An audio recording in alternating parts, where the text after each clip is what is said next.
So then here we are. We're at, I think we're at like the big game now on some level, because these are the most common. But SSRIs. Let's get a sense of, you've talked around it a lot, obviously. Yeah. So I've alluded to them.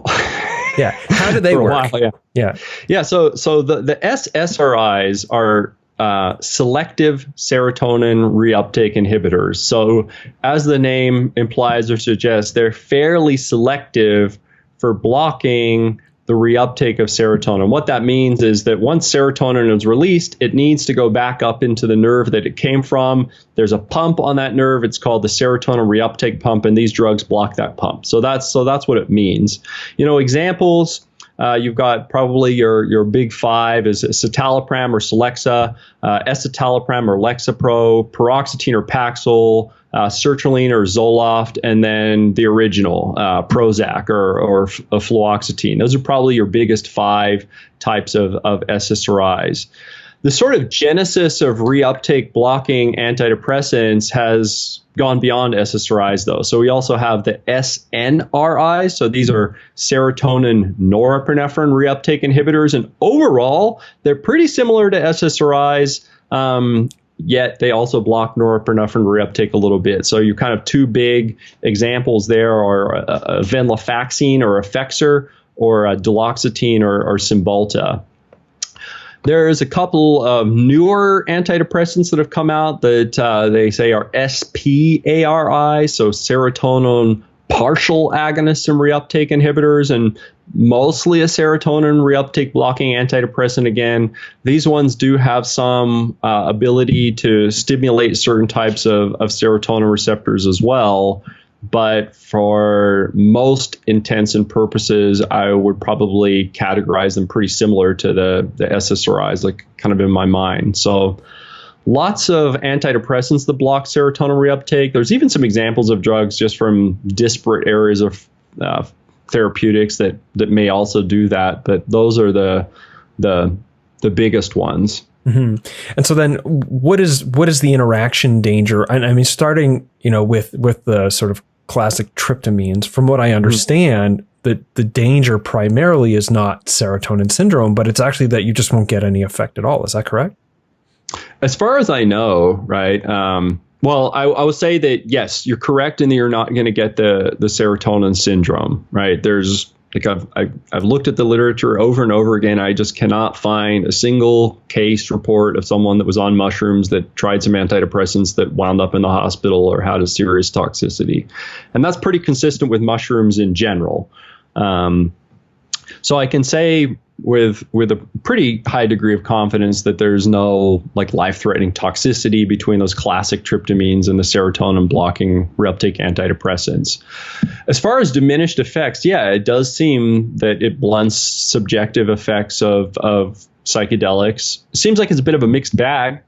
Some people are saying, well, I ate 5 grams of psilocybin mushrooms and I was on my paroxetine or Paxil and nothing happened. I just got tired and took a nap.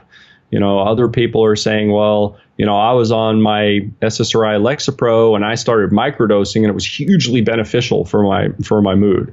So, how some people are getting, really good clinical effects from, minuscule doses, and other people are taking, what our, pal Terrence would call a heroic dose and experiencing almost nothing. There's obviously some kind of mystery there. And, maybe it has to do with some individual things, how long they're taking the antidepressants. We'll have to wait for the data to kind of like understand a little bit more. Mm-hmm. Well, one possible factor, of course, is like genomic factors of metabolism, which generally isn't being tested in the scientific research. Like, what are the genetic variations, and then mapping those and then adding them into a database that can go back and like look for those things later. So that could be quite a substantial factor that is just currently not so available because of, I assume, like cost, and also the research wanting to stay particularly clean, and that it's not woven into the medical infrastructure or institutions at this point to be tracking genomic factors in people when prescribing medicines or getting results from those medicines. Yeah, not quite yet, not in like standard clinical trials. There has been some genomic work done, particularly with things like CYP2D6 and MDMA.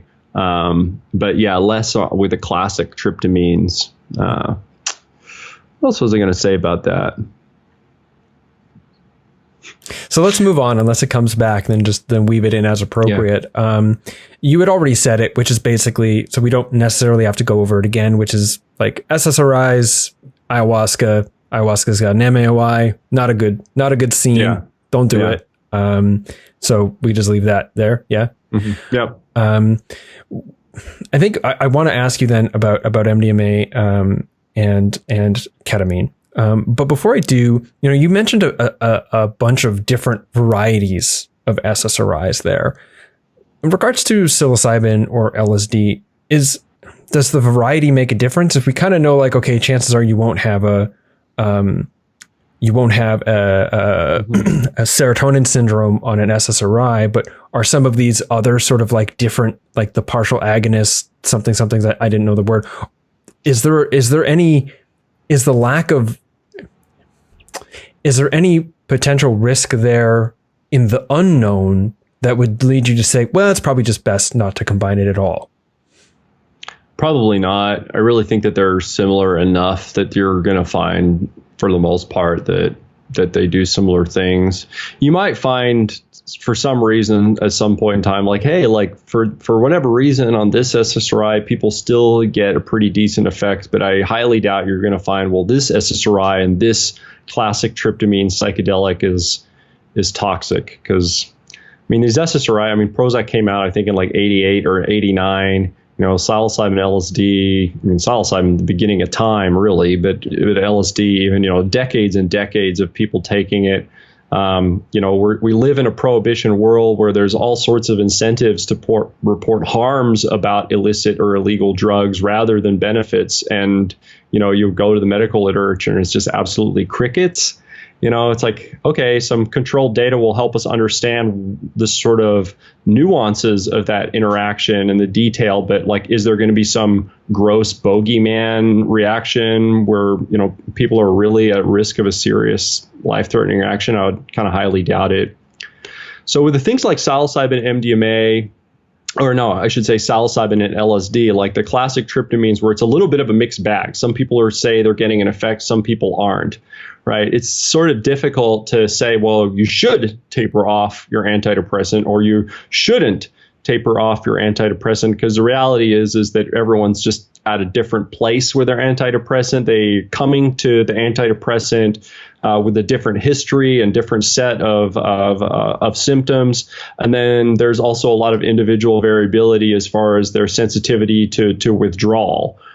So in the face of not knowing, hey, well, the psilocybin doesn't work, or you're not going to get anything good out of this. There was real risks to saying you should stop or taper off or attempt discontinue your antidepressant for some people. So it's hard to say, like, well, truly, in an ideal world, it sort of seems like it would be optimal to try to taper off and have some, period of weeks to months sort of washed out. But not everyone can do that. Not everyone is feeling well enough to do that, which sort of opens the door up to, well, gosh, like, if it blunted the experience 30% and they still got 70% of the benefit, and there were some serious risks or reasons why you weren't wanting to taper off your antidepressant right now, maybe it would be the correct thing to do to actually continue, particularly with something like psilocybin that is a physically safe type of drug and still might have a pretty good effect.